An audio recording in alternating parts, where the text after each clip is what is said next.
What if the key to peace isn't something you find, but something you already have? For Marco, a 24-year-old overwhelmed by anxiety and regret, peace felt like a distant dream. His mind was a constant storm of past sadness and future worries, making even simple moments feel difficult. But his journey to a small village and a surprising lesson from an old psychologist revealed that the solution was deceptively simple. It all came down to learning how to direct his attention in one specific way, a practice that can quiet even the loudest mind. To those who saw him, Marco seemed like any other young man. He went about his day, did his work, and spoke with people. But inside, he carried a heavy weight. His mind was never quiet. It was like a room with too many people talking at once, each voice trying to be heard. He would lie in bed at night, and instead of sleeping, his thoughts would race. He replayed conversations from years ago, wondering what he should have said differently. He worried about things that might happen next month or next year. This constant thinking left him feeling tired all the time. It drained his energy, making even small tasks, like deciding what to eat for breakfast, feel difficult. He noticed that he had almost forgotten how to smile for no reason. Marco tried different things to quiet his mind. He looked for advice in books. He tried to ignore the thoughts, but nothing gave him lasting relief. The noise inside his head always returned. It was a cycle of sadness about the past and fear about the future.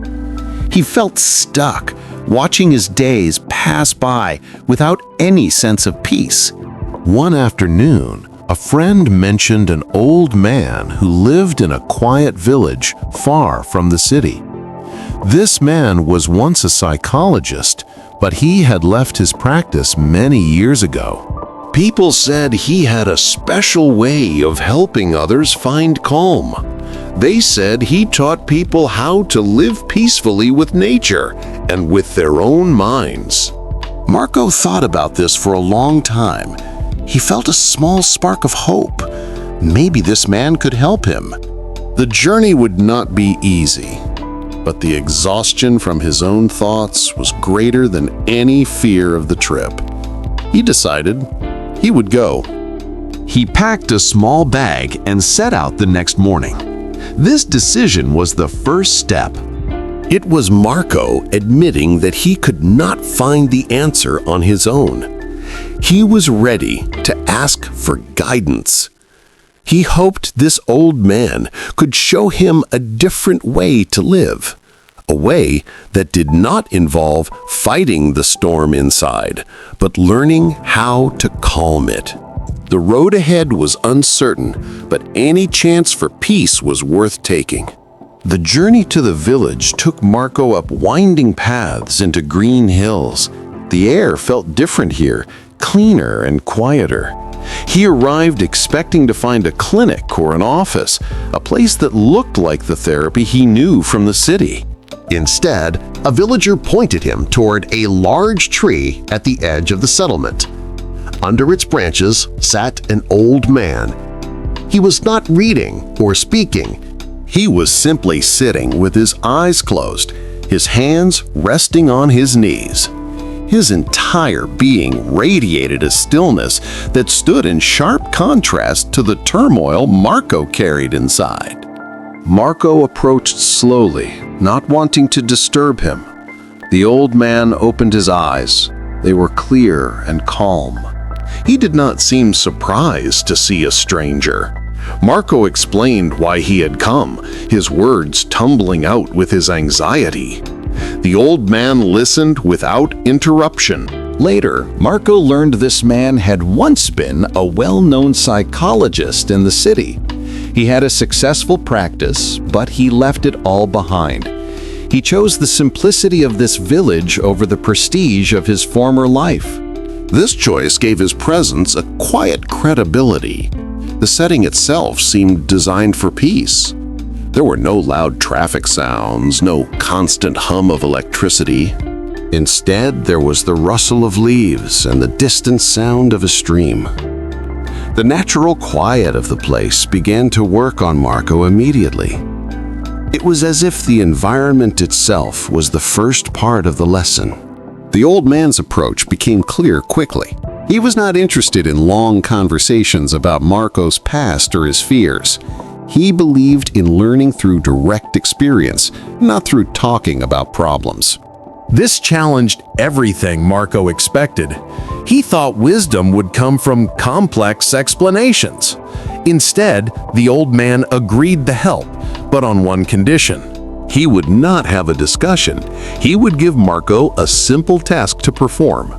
Marco felt a mix of disappointment and curiosity. He had come for deep answers, and he was being offered a practical exercise. But the calm in the old man's face made him agree. The stage was set not for a lecture, but for an action that would teach him something words could not. The real lesson was about to begin, and it would happen not in an office, but out in the world. The old man went to a small well and filled a clear glass to the very brim with water. He handed it to Marco. His instruction was simple. Marco was to walk to the edge of the village and then back again. The only rule was that he must not spill a single drop. Marco looked at the glass. The task seemed too easy, almost pointless. He wondered how this could possibly help with the complex storm in his mind. But he agreed to try. He took his first steps carefully. The path was uneven in places, and he immediately felt the water shift in the glass. He had to adjust his grip and slow his pace. He had to pay close attention to the placement of his feet. The need to keep the water steady forced his mind to engage with his body's movements in a way he had not done in a long time. His focus narrowed to the feeling of the glass in his hand and the surface of the water trembling with each step. As he walked, the village life continued around him. A group of children ran past, laughing and shouting. A dog barked from a doorway. A vendor called out, selling fresh bread. Under normal circumstances, each of these sounds would have pulled his attention away. He would have started thinking about the children or the dog or his own hunger. But now, his primary goal was the water. The distractions became background noise. He noticed them, but they did not capture his focus. His mind did not wander off into stories about them. He found that by concentrating entirely on the simple physical task, his internal chatter began to fade. The regrets about yesterday and the worries about tomorrow lost their power. There was no room for them. His mind was fully occupied with the present moment, the balance of the glass, the next step, the rhythm of his breathing. For the first time in years, the storm inside him grew quiet. It was not a fight, it was a natural consequence of where he placed his attention. When he finally returned to the old man, he looked down at the glass. The water level was still full. He had not spilled a drop. But more importantly, he felt a strange and unfamiliar sense of calm. The mental exhaustion was gone, replaced with a quiet alertness. He had completed the task, but he had gained something he did not expect. The physical practice had revealed a psychological truth. By filling his awareness with a simple, present-moment task, he had temporarily displaced the anxiety that usually filled it. Marco stood before the old man, holding the still full glass. He felt a quiet surprise. For the entire walk, his mind had been silent. The usual storm of thoughts had not bothered him. He looked at the old man, waiting for an explanation. The old man took the glass and placed it back on the table. He did not congratulate Marco. Instead, he asked a simple question. "What did you notice on your walk?" he said. Marco began to describe the path, the feeling of the ground under his feet. But then he stopped. He realized something strange. He had heard the children laughing and the dog barking, but he had not actually seen them. He had not turned his head to look. His attention was so completely fixed on the water in the glass that everything else became a blur. The vendors, the animals, the other people, They were all just shapes and sounds in the periphery. He told the old man this. I heard them, he said, but I didn't really see them. My focus was only on the glass. The old man nodded slowly. That is how the mind works, he explained. It can only hold one primary focus at a time. When you give it a clear, present moment task, it must let other things go. You did not fight your thoughts. You simply gave your mind a better job to do. He went on to describe the difference between the mind's usual state and what Marco had just experienced. Normally, Marco's attention was passive. It was grabbed by any passing worry or memory. It was like a leaf blown by the wind. But during the walk, his focus became active and intentional. He was the one directing it. This was the revelation. Peace did not come from emptying the mind of all thoughts, which is an impossible task. It came from choosing where to place one's attention. By focusing intently on the simple act of walking and balancing, Marco had inadvertently directed his attention away from the internal noise. He had not eliminated the thoughts. He had simply stopped feeding them with his focus. The space they occupied was now taken by the immediate sensory experience of the task. Marco understood. His problem was not the content of his thoughts, but the fact that his attention was scattered and uncontrolled. He had been trying to battle each individual worry, which only gave them more power. The real skill was in learning to guide his attention, to choose a single point of focus in the present moment. This shifted his entire understanding. Mental management was not a war against thoughts. It was the gentle art of steering his awareness. The old man had given him not a weapon, but a rudder. Marco looked at the old man, the quiet feeling still fresh inside him.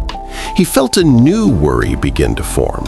This peace felt good, but it was tied to the glass, to the walk, to this village. What would happen when he returned to his normal life? Would the storm come rushing back as soon as he got on the bus? He voiced this fear, asking if the quiet could last beyond the exercise. The old man listened, his expression patient. He explained that Marco was thinking of peace as a destination.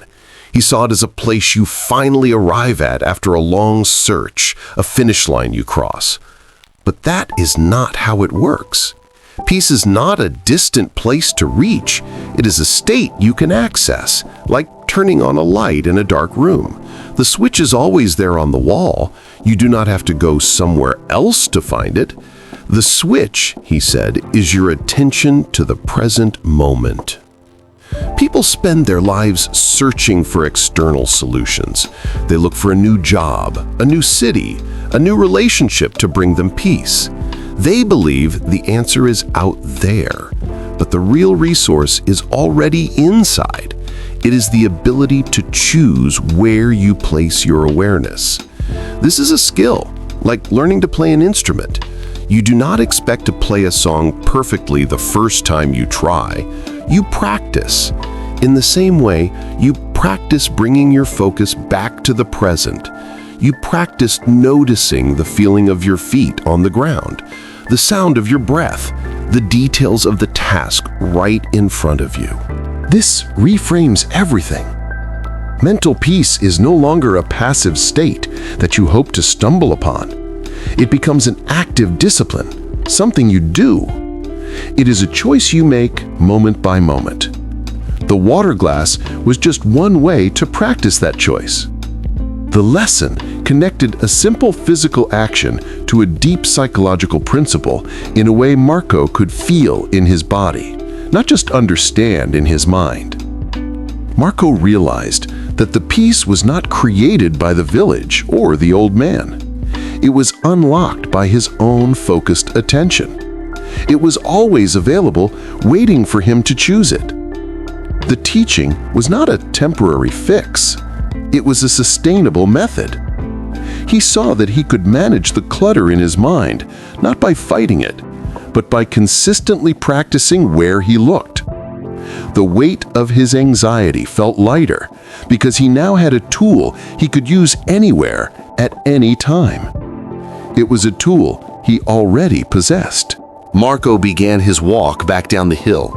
The same path that had felt long and difficult on the way up now seemed different. The external circumstances had not changed. The road was still dusty. The sun was still warm. The thoughts that usually troubled him were still there, waiting in the back of his mind, but something fundamental had shifted inside him. He carried a new awareness, a quiet understanding that he had not possessed before. As he walked, he decided to practice what he had learned. There was no glass of water in his hands now, but the principle was the same. He noticed the feeling of his feet inside his shoes, the pressure of each step on the ground. He paid attention to the rhythm of his breathing. When a thought about a mistake he made last week tried to enter his mind, he did not fight it. Instead, he gently redirected his attention to the physical sensation of walking. He focused on the way his muscles moved and the sound of the gravel under his soles. He saw the sun beginning to set, painting the sky with soft colors. On his way to the village, a sunset might have made him feel sad, reminding him of another day gone, another day he felt he had wasted. It would have been a trigger for regret. This time, he simply noticed the colors. He observed the way the light changed the shapes of the trees. He heard birds calling as they returned to their nests for the evening. These became his anchors, simple points of focus in the present moment instead of gateways to rumination. His posture was more relaxed. The restless energy that had made him fidget and hurry was gone. He walked with a calm steadiness. The transformation was clear. The world around him was the same, but his experience of it was entirely new. He realized that internal change does not require external circumstances to change first. Peace was not something out there that he had to find. It was a choice he could make in any moment by consciously deciding where to place his focus. The journey home became a practical application of the lesson. He was learning to carry the stillness of the village with him, not as a memory, but as a skill. He understood that the water glass was just a teacher. The real tool was his own attention. He knew the noise would return sometimes, but now he also knew he had a way to create space from it. He could always come back to the feeling of his feet on the ground, the air in his lungs, or the simple sight of a setting sun. The path ahead felt lighter. Marco's story shows us that peace is not something we find outside ourselves. It is a state we access by learning to direct our attention. The mind can only hold one primary focus at a time. When you choose to fill that space with the present moment, you create room for quiet. If this story helped you understand how to quiet your mind, please share it with someone who might benefit from this lesson. Remember that, like Marco, you already have the capacity for peace within you. It just requires practicing where you place your attention. If you found value here, consider liking this video and subscribing for more stories. Until next time, stay well and stay peaceful.